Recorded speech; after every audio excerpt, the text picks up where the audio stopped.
బన్స్వాడ municipality నామాంకన కేంద్రాల్ని sub collector మేడంతో మున్సిపల్ కమిషనర్ గారితో సందర్శించడం జరిగింది. ఇక్కడ ఇంగ్లీష్తో పాటు హిందీలో అండ్ తెలుగులో నామాంకన ఫామ్స్ కూడా అందుబాటులో పెట్టడం జరిగింది.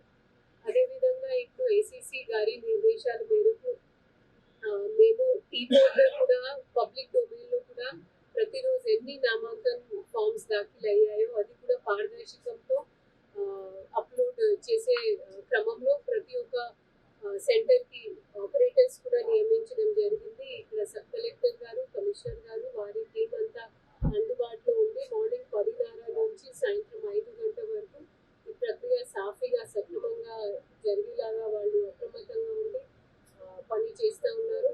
అదేవిధంగా వచ్చే అభ్యర్థితో అంటే మేము సూచించినది ఏంటంటే ప్రపోజల్స్ తప్పకుండా సంబంధించిన ఏ వార్డుకి అయితే వాళ్ళు నామాంకన్ ఈరోజు జమ చేస్తూ ఉన్నారు వారు అదే వార్డు సంబంధించిన ఓటర్గా నమోదై ఉండాలి.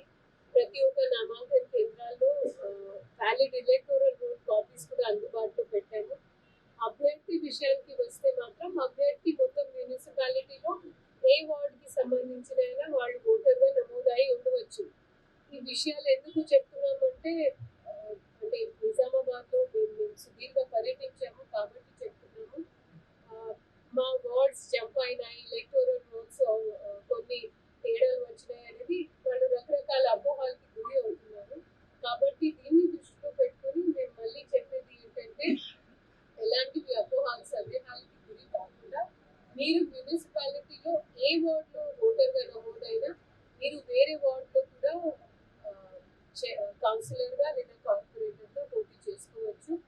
దాన్ని ఇంకా సక్రమంగా చేసుకోవడానికి మేము సబ్ కలెక్టర్ గారికి సాఫ్ట్ కాపీస్ కూడా మొత్తం మున్సిపాలిటీ సంబంధించిన ఓటర్ కాపీస్ కూడా వాళ్ళు అందుబాటులో పెడతారు.